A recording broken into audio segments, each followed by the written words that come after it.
எல்லோரும் நல்லா இருக்கிறீங்களா? நல்லா இருக்கிறீங்களா? எல்லாரும் பொறுத்தருளும் கர்த்தாவே. கையை விரிச்சிங்களா? விரிச்சு தானே பண்ணீங்க. ஒரு வேளை இவங்க எத்தனை வாட்டி பாடினாங்க? எத்தனை வாட்டி? 3 வாட்டி பாடினாங்க இல்லையா? ஒரு வாட்டி பாடியிருந்தால் என்ன ஆகியிருக்கும்?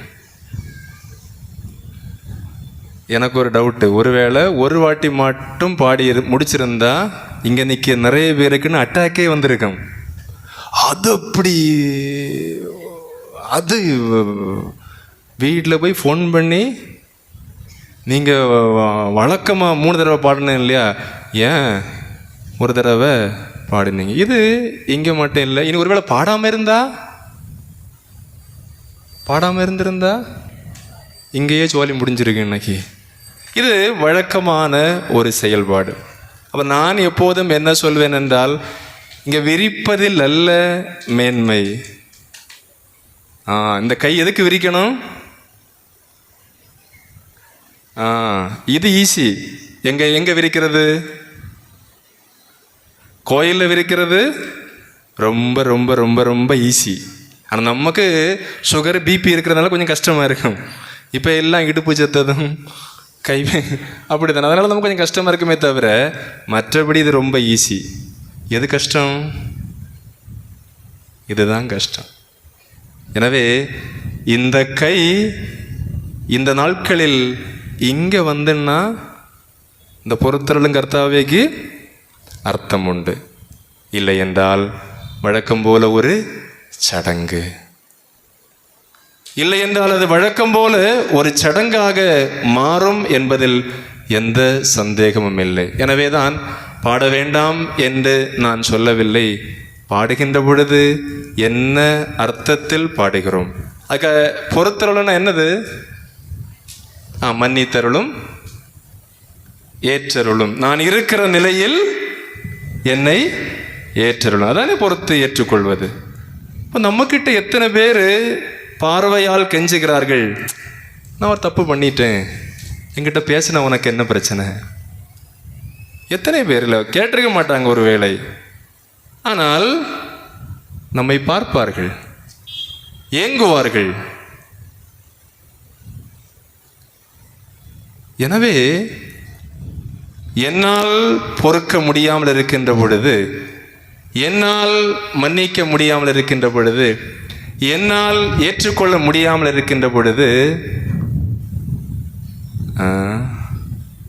கேள்வி புரிஞ்சது இல்லையா? நான் மட்டும் எப்படி எதிர்பார்க்க முடியும்? ஏனென்றால் எங்களுக்கு எதிராக குற்றம் செய்வோரை நாங்கள் மன்னிப்பது போல ஆங்கிலத்திலே இஃப் கிளாஸ் என்று சொல்வார்கள். நாங்கள் மன்னித்தால் நீங்கள், இல்லை என்றால் இல்லை. எனவேதான் நாம் பொறுத்தருளும் என்று திரும்ப திரும்ப மன்றாடுவது போல நம்மிடத்திலே எத்தனையோ பேர் பொறுப்பதற்காக வேண்டி நிற்கின்றார்கள். அவர்களை பொறுக்க முடிந்தால் அதுதான் தவக்காலத்தினுடைய வெற்றி. அதனால தான் பல நேரத்தில் சிலுவை பாதைகள் அர்த்தம் இல்லாமல் இருப்பதை என்னால் காண முடிகிறது. நாம் இன்றுதான் துவங்கி இருக்கின்றோம். இந்த ஆண்டிலாவது இந்த நாட்களிலாவது ஒரு வாழ்வை தொடக்கூடிய வகையிலே நம்முடைய சிலுவை பாதையில் இருக்கட்டும். ஒரு அம்மா சிலுவை பாதை செய்ய வருவாங்க. எல்லா வெள்ளிக்கிழமையும் காலையில் சிலுவை பாதை செய்ய வருவாங்க. 1 2 3 4 5 பிரச்சனை இருக்காது.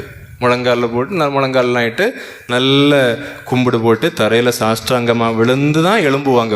கடைசியில் பொறுத்தலாம் பாடுறத பார்த்தா நமக்கே அழுக வந்துடும். தனியாக நின்று பாடுறத பார்த்தா நமக்கே என்ன வரும்? கண்ணீர் வந்துடும். ஆனால் 5 வரைக்கும் வருவாங்க, 6 பக்கத்தில் போக மாட்டாங்க, 7க்கு வந்துடுவாங்க. 8 9 10 11 12 13 14.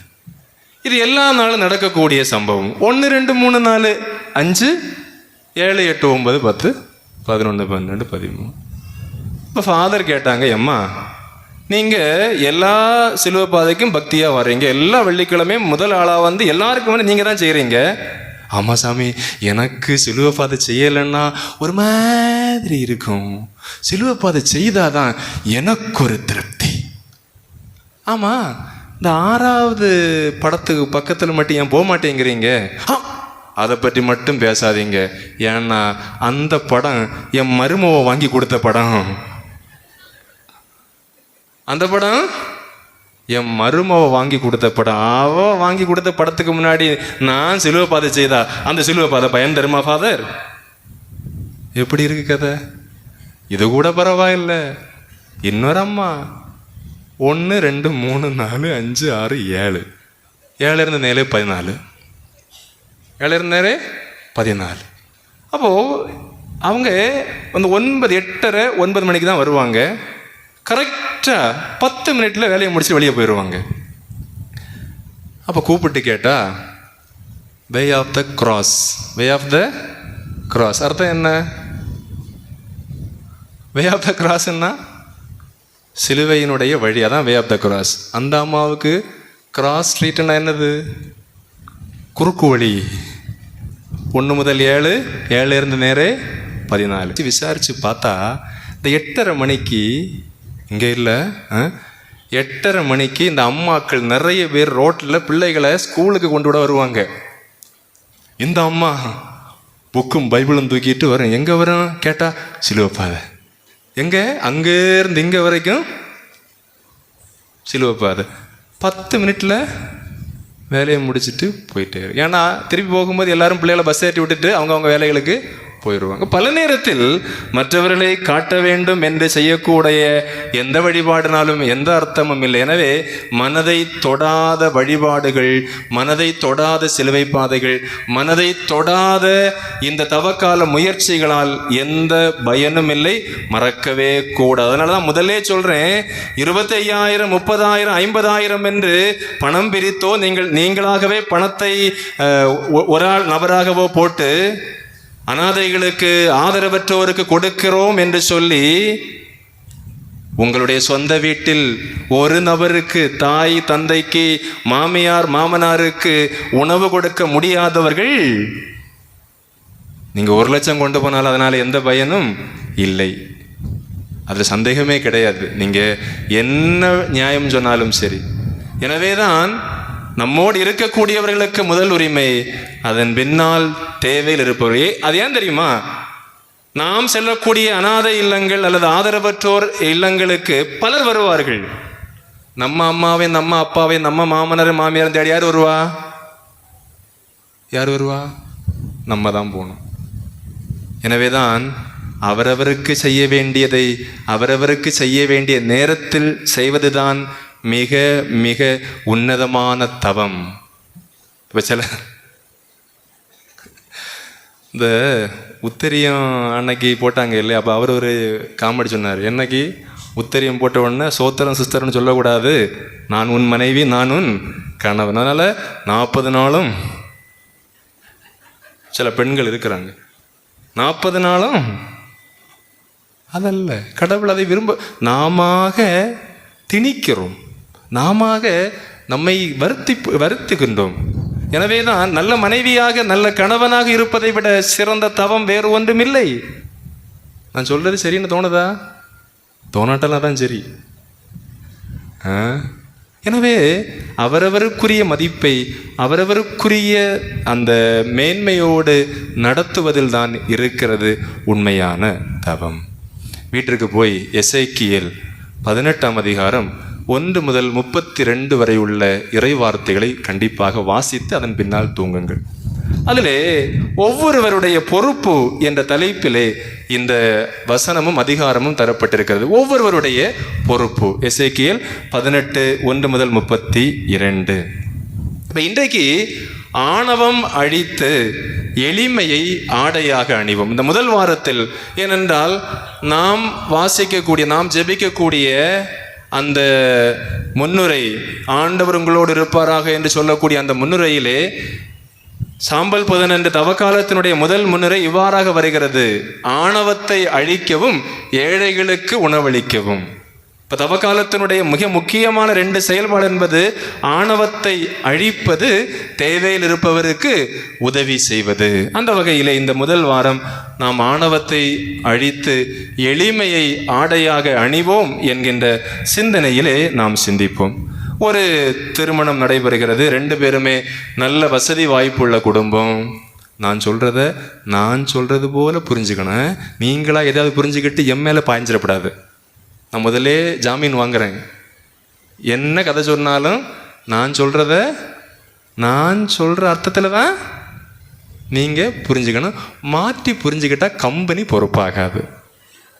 எதுக்குமே என்ன கிடையாது, கேரண்டி கிடையாது. சரியா? அவன் நல்ல வசதி வாய்ப்புள்ள குடும்பம், 2 பேருமே அரசு வேலையில் இருக்கின்றார்கள். திருமணம் முடிந்து ஒரு வாரம் மிக மிக நன்றாக போனது. 2-2.25 லட்சம் ரூபா சம்பளம் வாங்கக்கூடிய 2 வேலையில் அவர்கள் இருக்கின்றார்கள். ஆனால் கொஞ்சம் ஒரு 2-3 வாரத்திலே அவர்களுக்குள்ளே புகைய தொடங்கி இருக்கிறது. அதன் பின்னால் அந்த பெண்ணினுடைய தாயார் சொன்னார், இப்படியெல்லாம் அவங்க கூட இருக்கேன்னா நீ வா வீட்டுக்கு. ஒரு வார்த்தை தான். அவளும் இது தடான் சாக்குன்னு சட்டு போட்டுன்னு பெட்டி எடுத்துகிட்டு ஓடி வந்துட்டு. அப்போது அதன் பிறகு திரும்பவும் அந்த கணவன் வீட்டில் உள்ளவங்க வந்து பேசுகிறாங்க. பேசிட்டு திரும்பவும் அழைத்து கொண்டு செல்லுகின்றார்கள். 1 வருடம் அவர்கள் தங்களுடைய குடும்ப வாழ்க்கையை நடத்துகின்றார்கள். குழந்தை பிறந்த பின்னால் பிள்ளைக்கு அப்பா, என் கணவர்னு சொல்ல மாட்டார், எப்படி சொல்லுவாங்க? பிள்ளைக்கு அப்பா. இப்போ நிறைய பெண்கள் இங்கேயும் இருக்கிறாங்க, பிள்ளைக்கு அப்பா. எனக்கு சம்பந்தமே கிடையாது, அன்னையோட முடிஞ்சு போச்சு. பிள்ளைக்கு அப்பா. அப்படிப்பட்டவங்க முதல்ல கல்யாணம் பண்ணிடக்கூடாது. இந்த பிள்ளைக்கு அப்பான்னு சொல்லக்கூடிய குரூப் எல்லாம் புரியுது அவங்களுக்கு? தனிமையில் வாழ்ந்துருக்கணும். குடும்பங்களிலே புகுந்து குழப்பங்களை உருவாக்கவே கூடாது. ஆணாக இருந்தாலும் சரி, பெண்ணாக இருந்தாலும் சரி. அந்த எந்த அளவிற்கு ஆணவம் செயல்படுகிறது என்றால், ஒவ்வொரு கடிதத்திலும் பிள்ளைக்கு அப்பா, பிள்ளைக்கு அப்பா. கடைசியிலே அவர்களால் சேர்ந்து வாழ முடியவில்லை. அந்த குழந்தையை அழைத்து கொண்டு அவள் அம்மா இல்லம் வருகின்றாள். அப்போ இதற்கு முதல் மூடு இந்த அம்மா. முதல் காரணம் யாரு? இந்த அம்மா. ஒவ்வொரு நாளும் சொல்ல நீ வான்னு கூப்பிட்டு வீட்டுக்குள்ளே வச்சிடுச்சு. ஆனால் யாராவது இந்த திருமணத்தை பற்றி பேச வந்தால் அந்த அம்மா முதல்ல நிற்கும். இந்த பொம்பளை பிள்ளைய பேசவே விடாது. இந்த அம்மாவை என்ன செய்யும்? முதல்ல நிற்கும். கேட்க போகிறவன் க்ளோஸ். எப்படிப்பட்ட ஆள் போனாலும் எப்படி கேட்க போகிற ஆள் க்ளோஸ். அப்போ ஒரு கட்டத்திலே திரும்ப திரும்ப பிரச்சனைகள் நிறைய வருகிறது. அந்த குழந்தை வளர வளர, ஆம்பளை பிள்ளை வளர வளர, உனக்கு அப்பா இல்லை, நான் மட்டும்தான், உனக்கு அப்பா கிடையாது, நான் மட்டும்தான் அப்படின்னு சொல்லி அப்பாவுக்கு ஃபோட்டோவை அந்த பையனை வச்சே எரிக்க வைக்கிறாங்க. தீக்குச்சடிச்சு எரிக்க வைக்கிறாங்க. இப்போ என்னுடைய ஒரு தாழ்மையான வேண்டுகோள் என்பது, திருமணமாகி விவாகரத்து வாங்கிவிட்டால் என்பதற்காக குழந்தைக்கு தந்தை இல்லை என்று பொருள் அல்ல. அந்த குழந்தைக்கு செய்யக்கூடிய மிக மிக பெரிய துரோகம் என்ன தெரியுமா? அந்த ஆள் உயிரோடு இருக்கின்ற பொழுது அவன் இல்லை என்று அந்த குழந்தையினுடைய மனதிலே நஞ்சை புகுத்துவது. ஏன்னா அப்பா தான். தவறுகள் எங்கே நடக்கலாம் இல்லையா? தவறுகள் எங்கே நடக்கலாம்? அப்பா தான். அப்போ இவனை வச்சு அந்த தீப்பெட்டியில் தீக்குச்சியில் எரித்து அவனுக்கு அப்பா இல்லை என்று சொல்லுகிறார்கள். இப்போது 9-10 வருடங்கள் இந்த வெறுப்பு வைராக்கியம் எல்லாம் 2 பக்கத்திலும் இருக்கிறது. அந்த மனிதன் திரும்ப திரும்ப அவளை அழைத்து பேசுவதற்கு முயற்சி செய்கிறார். இவ பிடியை கொடுக்கல. ஏன்னா அந்த அம்மா சொல்லுச்சு, அவன் உனக்கு சரிப்பட்டு வர மாட்டான், குழந்தை இருக்கு இல்லையா, நீ குழந்தைக்காகவே வாழ்ந்துக்கொள். நல்லா புரியணும், குழந்தைக்காக எல்லாம் வாழ முடியாது, வாழக்கூடாது. ஏனென்றால் ஒரு கணவனுடைய அன்பின் முழுமை என்பது மனைவியை தவிர குழந்தை அல்ல. நல்லா புரியணும். நானும் என் பிள்ளையும் அந்த பிள்ளைக்கு செய்யக்கூடிய பெரிய காயம் அது. ஏனென்றால் ஒரு கணவனுடைய அன்பின் முழுமை மனைவி என்றால், மனைவியினுடைய அன்பின் முழுமை கணவன், பிள்ளைகள் அல்ல. பெற்றோராகத்தான் உங்களுடைய அன்பின் முழுமை பிள்ளைகள். ஏனென்றால் நாளைக்கு இந்த குழந்தை வளர்ந்து பெரியவராக வருகின்ற பொழுது, அவள் திருமணம் செய்கின்ற பொழுது அவனுடைய அன்பின் முழுமை அவனுடைய மனைவி, தாய் அல்ல, தந்தை அல்ல. அவளுடைய அன்பின் முழுமை அவளுடைய கணவன், தாயோ தந்தையோ அல்ல. இதை புரிந்து கொள்ள வேண்டும். எனவே தான் ஒவ்வொருவருடைய அன்பின் முழுமை என்பது கடவுள் யாரை கொடுத்திருக்கிறாரோ அந்த அன்பில் நிலைத்து நிற்பது கடமையாக இருக்கிறது. அப்போ இவருக்கு வருகிறது, கவனிப்பதற்கு ஆள் இல்லை. அந்த மனிதன் இறந்து போகின்றார். குழந்தையை அழைத்து வருவதற்கு கேட்டார்கள். இந்த அம்மா சொல்லிச்சு, நான் எல்லாம் அனுப்ப மாட்டேன், குழந்தைய அனுப்பவே மாட்டேன். நல்ல கெஞ்சி பார்த்தார்களே, குழந்தைக்கு முகத்தை காட்டு அப்படின்னு. விடவே இல்லை. கடைசி வரையிலும் அந்த குழந்தைக்கு அந்த தந்தையினுடைய முகத்தை காட்டவே இல்லை. இப்போது ஏறக்குறைய 15 வருடங்கள் ஆகிறது. இந்த 15 வருடங்களிலே அடிக்கடி மயங்கி விழுகிறார்கள். மருத்துவமனைக்கு சென்றால் ஒரு பிரச்சனையும் இல்லை. அடிக்கடி வியர்த்து கொட்டுகிறது, நடுக்கமாக வருகிறது. ரிட்டையர்ட் ஆவதற்கு இன்னும் 15-20 ஆண்டுகள் இருக்கிறது. ஆனால் அதற்கு முன்னாலே வேலைக்கு செல்ல முடியாத ஒரு சூழல். உதவிக்கு யாரையாவது அழைத்து செல்ல வேண்டும். மருத்துவரிடத்திலே சென்றால் எந்த நோயும் இல்லை என்று சொல்லுகின்றார்கள்.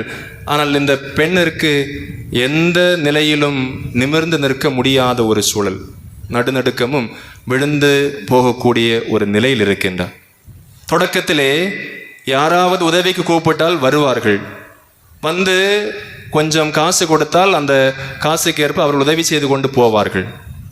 இந்த தாய் அந்த உதவி செய்வதற்காக வரக்கூடிய ஒவ்வொருவரையும் மனக்காயப்படுத்தி தான் விடுவார். ஏனென்றால் நாம் பணம் கொடுக்கிறோம் அல்லவா, அதனால் நீ அதை செய் இதை செய் என்று பல நேரத்தில் அந்த வேலைக்காரர்களை புண்படுத்தி தான் விடுவது வழக்கம். எனவே இப்போது பணம் கொடுத்தாலும் யாரும் வேலைக்கும் உதவிக்கும் தயாராக இல்லை. பார்த்தால் குற்ற உணர்வு அதிகமாக இருக்கிறது. அந்த வைராகியம் போய் பலவீனம், நான் எதையும் செய்ய முடியும் ஏனென்றால் எனக்கு பணம் இருக்கிறது என்று சொன்ன அந்த வைராக்கியம் போய் இன்றைக்கு எனக்கு துணைக்கு யாருமே இல்லையே, எனக்கு யாரும் உதவிக்கு இல்லை, அந்த கடவுள் மட்டும்தான் உண்டு. ஒரு காலத்திலே நீ வேண்டாம் நீ வேண்டாம் நீ வேண்டாம் நீ வேண்டாம் நீ வேண்டாம் நீ வேண்டாம்னு சொந்தக்காரங்களை எல்லாரையும் ஒதுக்கி வச்சுட்டு உதவிக்கு வந்தவர்களையும் ஒவ்வொருவராக ஒதுக்கி விலக்கி வைத்துவிட்டு இன்றைக்கு தனிமையில் இருந்து கொண்டு எனக்கு யாரும் உதவிக்கு இல்லை, கடவுள் மட்டும்தான் உண்டு என்று சொல்லக்கூடிய ஒரு நிலைமையிலே இருக்கிறார் என்றால், அதைவிட கொடுமை என்னவென்றால், ஒரு மகன் அவன் வளர்ந்து வந்திருக்கின்றான். இன்றைக்கு தாய் சொல்வதில் ஒரு வார்த்தை கூட அவன் கவனிப்பதும் இல்லை, கேட்பதும் இல்லை. அந்த அளவிற்கு அவன் என்னை மதிப்பது கூட இல்லை, என்னை ஒரு மனுஷியாக அவன் கருதுவதே இல்லை என்று வேதனைப்படுகின்ற ஒரு தாயின் குமுறல் என் காதுகளிலே நின்று கொண்டுதான் இருக்கிறது. எனவேதான் விவிலியம் நமக்கு அழகாக சொல்லுகிறது, நோய்வாய்ப்படுமன் உன்னையே தாழ்த்திக்கொள், பாவம் செய்தால் மனம் திரும்பு. சீராக்கு ஞானம் 18:21. இருமாப்பு கொண்டோனின் நோய்க்கு மருந்து இல்லை, ஏனென்றால் தீமை அவர்களுக்குள்ளே வேரூன்றி விட்டது. சீராக்கு ஞானம் 3:28. வலியார் முன் தன்னை நினைக்காதான் தன்னின் மெலியார் மேல் செல்லு இடத்து. 250வது குறள். அதாவது அருள் இல்லாத ஒருவன் தன்னை விட வலிமையில் குறைந்த ஒருவரை துன்புறுத்துகின்ற பொழுது அவரே தன்னை காட்டிலும் வலியவர் முன் அஞ்சி நிற்க வேண்டிய ஒரு சூழல் ஏற்படும் என்பதை ஒருபோதும் மறக்கக்கூடாது என்பது வள்ளுவம் நமக்கு தருகின்ற வாக்கு. நீதிமொழிகள் 31:30 சொல்லுகிறது, எழில் ஏமாற்றும் அழகு அற்று போகும், ஆண்டவரிடம் கொள்ளும் அச்சம் என்றும் நிலைத்து நிற்கும், ஆண்டவரிடம் அச்சம் கொள்ளும் பெண் புகழத்தக்கவள். வாழ்வினுடைய அந்த ஓட்டத்திலே எதையோ சேகரிப்பதற்காக, எதையோ சேர்த்து வைப்பதற்காக, எதையோ வளைத்தெடுப்பதற்காக நாம் ஓடிக்கொண்டிருக்கின்றோம். இந்த ஓட்டத்தில் சகோதரத்துவத்தை, உறவுகளை, இரத்த உறவுகளை, மற்ற உறவுகளை நாம் ஒவ்வொரு நாளும் உதறி தள்ளிக்கொண்டே வருகின்ற பொழுது எப்போதும் மனதிலே வைத்துக் கொள்ள வேண்டும், ஒரு நாள் இந்த அன்பிற்காக, இன்று மற்றவர் நமக்கு தரக்கூடிய அன்பு அனைத்தும் வேண்டாம் வேண்டாம் என்று ஒரு சில விஷயங்களை முன்னிறுத்தி காரணம் காட்டி ஒரு பெண் இறந்து கிடக்கின்றாள். அந்த கணவன் மீது அவள் சுடுதண்ணி எல்லாம் விட்டு ரொம்ப கொடூரமாக அவமதித்த நிகழ்வுகள் நடந்து கொண்டு தான் இருக்கிறது. அன்றைக்கு இறந்த இடத்திலே அந்த கணவர் வேதனையோடு வந்து ஒரு முத்தம் கொடுத்தார். அந்த முத்தத்தை பார்த்த பொழுது என்னுடைய மனதிற்குள்ளே தோன்றியது, பாவம், ஏன்னா எப்படியெல்லாம் வாழணும்னு நினச்சிருப்பாங்க இல்லையா மனிதர்கள், எப்படியெல்லாம் வாழ்ந்திருக்க முடிந்திருக்கும். கொஞ்சம் ஒரு சின்ன அட்ஜஸ்ட்மெண்ட். இப்போது நம்ம ஒரு வீட்டுக்குள்ளே போகிறோம், இந்த 2 பாலி கதவு தெரியுமா உங்களுக்கு? 2 கதவாக இருக்கும் இல்லையா? சில கதவை தள்ளுனா என்ன செய்யாது, திறக்காது, தெரியுமா உங்களுக்கு? தள்ளுனா திறக்காது. ஆனால் ஒரு கதவை இழுத்து இன்னொரு கதவை தள்ளுனா இவ்வளவுதான் குடும்ப வாழ்க்கை. ரெண்டும் இருக்குன்னா போகாது. ஒன்றை இழுத்து ரெண்டும் மேலே ஏறினா ஒரு ஆள் இறங்கணும், யாராவது ஒரு ஆள் இறங்குவதுதான் வாழ்வினுடைய மகத்துவம். அப்போ நான் யோசித்தேன், எப்படியெல்லாம் வாழ வேண்டும் என்று கனவோடு அந்த மனிதர் இருந்திருப்பார். இன்றைக்கு 60-70 வயதாகிறது. ஏறக்குறைய 30-40 ஆண்டுகள் தனிமையிலே இருக்கின்றார். அந்த அம்மா மூத்த மகனோடு போய்விட்டது என்று குடும்பங்களிலே பல நேரத்தில் நாம் பார்க்கக்கூடிய சின்ன சின்ன பிரச்சனைகளை ஊதி பெரிதாக்கி பெரிதாக்கி பெரிதாக்கி மக்களை வாழ விடாமல் செய்யக்கூடிய பெற்றோர்கள் இருக்கின்றார்கள். தங்களுடைய பெற்றோருடைய பணத்தினுடைய பலத்திலே குடும்பங்களிலே வாழாமல் இருக்கக்கூடிய கணவனும் மனைவியும் ஆணும் பெண்ணும் தெரிந்து கொள்ள வேண்டிய ஒரு விஷயம். இன்றைக்கு நமக்கு கிடைக்கக்கூடிய, நமக்கு அவர்கள் தரக்கூடிய அன்பெல்லாம் ஒரு நாளைக்கு நாம் ஏங்கினாலும் கிடைக்காது. ஏனென்றால் அன்று நாம் தனிமையில் நிற்போம். இதை மறந்து விடவே கூடாது. எனவேதான் இயேசு நம்மிடத்திலே 5 கேள்விகளை கேட்கின்றார். நம்முடைய பாவ நிலையை குறித்து அவர் அழுகிறாரா? நான் பலன் தரும் அத்தி மரம்தானா? புனிதமாக, நீதியோடு, மன தூய்மையோடு, கீழ்ப்படிதலோடு, அன்பு, மன்னிப்பு முதலியவை கொண்டு பலனை தருகிறேனா? 3வது, இயேசு எருசலேம் ஆலயத்தில் சாட்டையால் தூய்மைப்படுத்தியதைப் போல என்னுடைய இதயத்தை தூய்மைப்படுத்துவதற்கு நான் தயாரா? 4, இயேசுவை என் இதயத்தில் ஏற்றுக்கொள்கிறேனா? என்னுடைய அரசராக, வாழ்வின் முதன்மையாக நான் ஏற்றுக்கொள்கிறேனா? 5வது, நாம் இயேசுவை சுமந்த கழுதைகளாக இருக்கிறோம். அதாவது என்னுடைய மதிப்பு, என்னுடைய மேன்மை என்பது நான் இயேசுவை சுமப்பதால், இயேசு என்னோடு இருப்பதால், இயேசு எனக்குள்ளே இருப்பதால் தான் எனக்கு மதிப்பும் மேன்மையும் வருகிறது என்பதை நான் புரிந்து கொண்டேன் என்றால் மட்டும்தான் உங்களோடு நான் பணியாற்ற முடியும். எனவே இயேசுவை சுமக்கக்கூடிய கழுதைகளாக நாம் இருக்கின்றோமா? பணம் பல நேரத்தில் நம்மை பார்வையற்றவராக மாற்றுகிறது. பணம் வேண்டாம் என்று நான் சொல்லவே இல்லை. இயேசுவே பணத்தை பயன்படுத்தி இருக்கின்றார். ஏழைகளுக்கு உணவளிப்பதற்கும் திருவிழாவிற்கான செலவுகளை செய்வதற்கும் என்று யூதாசருக்கு அப்பத்தை பிட்டு கொடுத்த பொழுது, நீ செய்ய வேண்டியதை செய் என்று சொன்ன பொழுது உடனிருந்தவர்கள் நினைத்தார்கள் பணப்பை அவனுடைய கையிலே இருந்தது. எனவே திருவிழாவிற்கான செலவிற்கான பொருட்கள் வாங்குவதற்காகவும் ஏழைகளுக்கு பயன்படுத்துவதற்காகவும் தான் பணம் இயேசுவும் சீடர்களும் பயன்படுத்தி இருக்கின்றார்கள். எனவே பணம் வேண்டாம் என்று நான் பேசவே இல்லை. பணம் வேண்டும், மக்களுக்கு வேண்டும், நம்முடைய தேவைகளுக்கு வேண்டும், கண்டிப்பாக உழைக்க வேண்டும், சம்பாதிக்க வேண்டும். ஆனால் பணம் மட்டும்தான் வாழ்க்கை என்று அல்ல. அதனால்தான் பணம் பார்வையற்றவராக மாற்றுகிறது என்றால் பணம்தான் எல்லாம் என்ற நிலை பல நேரத்தில் மற்றவர்களை நம்மை விட கீழானவர்களாக பார்க்க தோன்றுகிறது. அந்த குருவிடத்திலே சீடன் வந்து கேட்டான், எனக்கு அமைதியான வாழ்க்கை வேண்டும், நான் மகிழ்ச்சியாக இருக்க வேண்டும், அடுத்தவரை மகிழ்ச்சிப்படுத்த வேண்டும், நான் என்ன செய்ய வேண்டும் என்று கேட்ட பொழுது 2 கண்ணாடி அங்கே வைத்திருக்கிறது.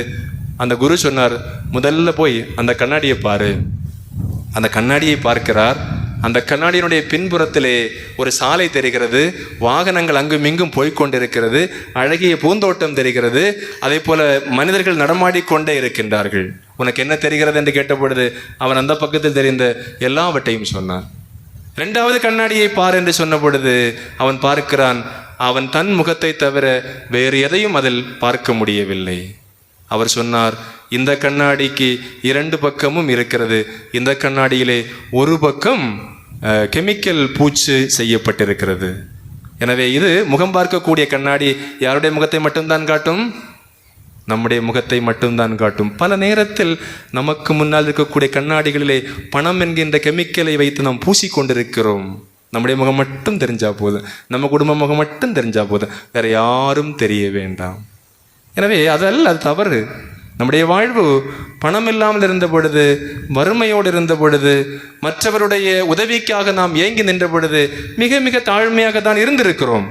கொஞ்சம் வசதி வருகின்ற பொழுது, கொஞ்சம் நம்முடைய மக்கள் வளர்ந்து நல்ல நிலைமைக்கு வந்து சம்பாதிக்க தொடங்கிய பின்னால் நம்முடைய நடவடிக்கையிலே மாற்றம் வந்திருக்கிறது, நம்முடைய பார்வையிலே மாற்றம் வந்திருக்கிறது, நம்முடைய அன்றாட வாழ்க்கையிலே மாற்றம் வந்திருக்கிறது என்பதை நாம் ஒருபோதும் மறக்கவே கூடாது. எனவே தான் ஒரு சிலருக்கு பணம் கெமிக்கல் பூச்சி என்றால், இன்னொரு சிலருக்கு அதிகாரம், இன்னொரு சிலருக்கு ஆணவம், இன்னொரு சிலருக்கு புகழ், இன்னொரு சிலருக்கு தங்களை முன்னிலை நிறுத்தக்கூடிய அந்த குணம், இன்னொரு சிலருக்கு படிப்பு. இவை அந்த கெமிக்கல் பூச்சிகளாக கண்ணாடிக்கு முன்னே இருந்து அவர்கள் முகம் மட்டும்தான் தெரியக்கூடிய நிலையில் இருக்கிறது என்றால், நாம் நம்மை சுய ஆய்வு செய்து அந்த பூச்சிகளை எடுத்துவிட்டு மற்றவர்களை முகத்துக்கு முகமாக நேரடியாக பார்க்கக்கூடிய ஒரு துணிச்சலை, தாழ்மையை நமக்குள்ளே உருவாக்க வேண்டும். அதனால தான் இயேசு 4 வகையான ஆணவத்தை பற்றி பேசுகிறார். அவர் விமர்சிக்கிறார் 4 வகையான ஆணவத்தை பற்றி. இயேசு இருவரை பாராட்டுகிறார். திருமுழுக்கு யோவானை பாராட்டுகிறார். ஏனென்றால் பெண்களுள் பிறந்தவரில் திருமுழுக்கு யோவானை விட சிறந்தவர் வேறு யாரும் இல்லை. நத்தானியேலை பாராட்டுகிறார், கள்ளம் கபடற்றவர். இந்த 2 பேரையும் பாராட்டுகின்றார். பரிசேயருடைய ஆணவத்தை அவர் விமர்சிக்கின்றார். எப்படி? சீடர்கள் திருமுழுக்கு யோவானிடத்திலே வந்து கேட்கின்றார்கள், வரவேண்டியவர் நீர்தாமா அல்லது வேறு யாரையாவது எதிர்பார்க்க வேண்டுமா? திருமுழுக்கு யோவான் நினைத்திருந்தால், நீங்களே பார்க்குறீங்க, நான் தான் சொல்ல வேண்டாம், நீங்களே பார்க்குறீங்க, நிறைய வல்ல செல்லாம் நான் செய்துட்டு இருக்கிறேன், உங்களுக்கு பார்த்தா என்ன தெரியுது? ஆமாம் நீங்கள் தான், போய் சொல்லுங்க அப்படின்னு சொல்லவே இல்லை. அவர் சொன்னார், நான் அல்ல வர வேண்டியவர், எனக்கு பின்னால் ஒருவர் வர அவருடைய மிதியடி வாரை கூட அவிழ்ப்பதற்கு நான் தகுதியற்றவன் என்று தன்னை முழுவதுமாக தாழ்த்தி கொள்கிறார். அவரைத்தான் இயேசு பாராட்டுகின்றார். பெண்களுள் பிறந்தவரில் திருமுழுக்கு யோவானை போல சிறந்தவர் வேறு யாரும் இல்லை. அப்போ அவர் விமர்சிக்கக்கூடிய 4 ஆணவம் என்பது, ஒன்று பாரம்பரிய ஆணவம், ட்ரெடிஷ்னல் ப்ரைட். அதாவது இந்த வழித்தோன்றல். இயேசுவிடத்தை சொல்லுகின்றார்கள், நீ யாரு எங்கள்கிட்ட சொல்ல? எங்கள் தந்தை ஆபிரகாம் நேற்று வந்தவர் அல்ல, நேற்று வந்தவர்கள் நாங்கள், எங்கள் முன்னோர் காலமாக எங்களுக்கு தந்தை ஆபிரகாம், அவர் வழியாக வந்தவர்கள், ஆபிரகாம் தான் எங்களுக்கு தந்தை என்று நெஞ்சை நிமிர்த்துகின்றார்கள். என்ன எதிர்பார்த்தாங்க? அப்ப இயேசு சொல்லுவார், வணக்கம், குட் மார்னிங், நீங்கள் தான் அதுவா? எனக்கு தெரியாமல் இருந்து மன்னித்து கொள்ளுங்கள் அப்படின்னு அவர் சொல்வார் என்று எதிர்பார்த்தார்கள். ஆனால் இயேசு மத்தேயு 3ஆம் அதிகாரம் 9வது வார்த்தையில் சொல்லுகிறார், ரொம்ப பீத்தாதீங்க, இந்த கல்லில் இருந்து என்ன செய்ய முடியும்? ஆபிரகாமுக்கு மக்களை தோன்றுவிக்க கடவுளால் முடியும். அந்த ஆணவம் அங்கே அடிபட்டு போகிறது. இக்கற்களில் இருந்து ஆபிரகாமுக்கு மக்களை தோன்ற செய்ய கடவுள் வல்லவர் என்பதை நீங்கள் மறக்காதீர்கள். அதனால நான் யார் தெரியுமா? என் குடும்பம் என்னன்னு தெரியுமா? எங்கள் குடும்பத்தை பற்றி உங்களுக்கு என்ன தெரியும்? நாங்கள் இல்லாமல் உங்களை என்ன செய்ய முடியும்? உங்களை உண்டு இல்லைன்னு பண்ணிடுவோன்னு சொல்கிறவர்களே கேளுங்கள். நீதிமொழிகள் 16:5 சொல்லுகிறது, இருமாப்புள்ளவர் யாராயினும் ஆண்டவர் அதை அருவருக்கிறார். அப்போது முதல்ல பாரம்பரிய ஆணவம், 2வது அறிவின் ஆணவம். சில ஆட்களுக்கு கொஞ்சம் படித்தா கையில் பிடிக்கவே முடியாது. சில விஷயம் ஒன்றும் தெரியாது, ஆனால் எல்லாம் தெரிஞ்சது போலே என்ன செய்வாங்க? உழப்பிகிட்டே இருப்பாங்க. எல்லாம் பக்கமாக என்ன கேட்டாலும் பதில் சொல்லிகிட்டே இருப்பாங்க, தெரியாதுன்னு சொல்லவே மாட்டாங்க. இவர்களும் அப்படித்தான். இந்த பரிசேயர்களும் கிரேக்கம், எபிரேய பாரம்பரியம், யூத பாரம்பரியம் எங்களுக்கு தெரியும் என்று அவர்கள் மார்தட்டி கொள்ளுகிறார். உண்மைதான், அவர்களுக்கு அறிவு இருக்கிறது. எனவேதான் மத்தேயு நற்செய்தி 11ஆம் அதிகாரம் 25வது வார்த்தை சொல்லுகிறது, ஆண்டவரே, ஞானிகளுக்கும் அறிஞர்களுக்கும் இவற்றை மறைத்து குழந்தைகளுக்கு இவற்றை வெளிப்படுத்தினேன். அந்த அறிவின் ஆணவம் அங்கே அடிபட்டு போகிறது. இப்போ கொஞ்சம் படித்திருந்தால் மற்றவர்களை விட பெரியவர் என்ற எண்ணம். சில ஆட்களுக்கு ABCD M வரைக்கும் தான் தெரியும், ஆனால் பேச்சை பார்த்தா 26 அவங்க கையில் தான். மக்கள் 4 பேர் அமெரிக்காவில். இப்போ இவரையும் என்ன செய்தாங்க? பிள்ளைகளை கவனிக்கிறதுக்காக அங்கே கூப்பிட்டாங்க. இவரும் நான் எங்கே போகிறேன், அமெரிக்காவுக்கு போகிறேன் அப்படின்னு 3 மாதம் கொண்டு அங்கே வச்சுட்டு நல்ல வேலை வாங்கிட்டாங்க. வேலை வாங்கி திருப்பி அனுப்புனாங்க. வந்த உடனே போனது பிள்ளைகளை கவனிக்கிறதுக்கு. ஊரில் நான் அமெரிக்கா அப்படின்னு சட்டை காலரை திறந்து ஒரு செயினெல்லாம் போட்டு ஒரு பிரேஸ்லெல்லாம் போட்டு அப்படி டீ கடைக்கு வந்தார். அப்போ அங்கே வந்த உடனே கேட்டார், இந்த ஹியூமன் பாடியில் எத்தனை போன்ஸ்ன்னு தெரியுமான்னு. அப்படி எப்படி? அமெரிக்கா போகிறதுக்கு முன்னாடி உடம்பு எலும்பு, அமெரிக்கா போயிட்டு வந்தால் என்னது? ஹியூமன் பாடியில் எத்தனை போன்ஸ்ன்னு தெரியுமா? அப்போ ஹியூமன் பாடியில் எத்தனை போன்ஸ்ன்னு தெரியுமா? அப்போ ஒரு ஆள் சொன்னார், ஒரு 10-500 இருக்குன்னு நினைக்கிறேன் அப்படின்னு. இன்னொரு ஆள் சொன்னார், அப்படி ஒன்றும் கிடையாது, 5 போன், 2 கையில் 2 காலில் இன்னொன்று முதுகில், மொத்தம் 5. இன்னொரு சொன்னார், பிள்ளை படித்ததை கேட்டேன் 210 அப்படின்னு. சரி, மொத்தம் எத்தனை எலும்பு உண்டு? 216. இதுக்கு அந்த ஆளே பெட்டர். 200 குழந்தைகளுக்கு தெரியாது. 270 முதல் 300 வரைக்கும் குழந்தைகளுக்கு இருக்கும். பிள்ளைகள் வளர வளர சிலது என்ன செய்யும், சேர்ந்து சேர்ந்து சேர்ந்து ஒற்றை எலும்பாக மாறும். அப்படிதான் எத்தனை மொத்தம் 206. அப்போ இவர் சொல்றாரு, அந்த குழந்தை படிச்சுட்டு இருந்தது 210. இவர் சொன்னாரு, தெரியாதுன்னு எங்கிட்ட கேட்கணும். ஹியூமன் பாடியில மொத்தம் 1950 போன்ஸ் இருக்கு அப்படின்னு. எத்தனை இருக்குது? 1950. 1950? ஆமா, நான் 2 நாளைக்கு முன்னாடி எங்க பெரியம்மா கல்லறைக்கு போனேன். அங்க எழுதி போட்டிருந்து பார்ன் இன் 1950.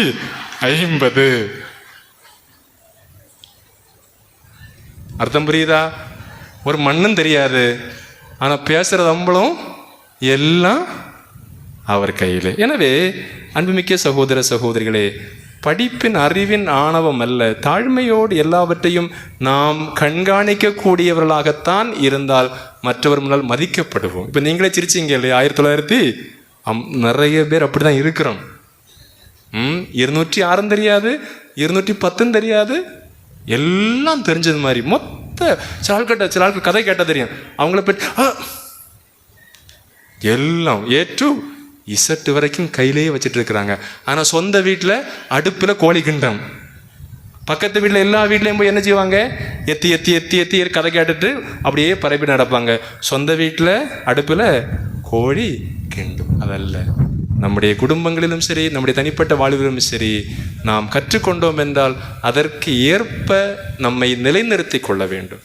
நாம் பயன்படுகிறோம் மற்றவர்களுக்கு கற்றுக் கொடுப்பதற்காகத்தான் கல்வி. இறுதியிலே ஆன்மீக அகந்தை. ஆன்மீக அகந்தை தான் நமக்கு நிறைய பேருக்கு உண்டு, இல்லைன்னு சொல்ல முடியாது. என்னது? நான் 5 ஜெபமாலை, நான் வெள்ளிக்கிழமை 3 சிலுவை பாதை, நான் முதல் வெள்ளிக்கிழமை ஆலந்தலை ஒரு சிலுவை பாதை, இங்கே ஒரு சிலுவை பாதை, அங்கே ஒரு சிலுவை பாதை, பின்ன வீட்டில் ஒரு சிலுவை பாதை. இதா ஒரு பெருமை? இதெல்லாம் ஒரு பெருமையா?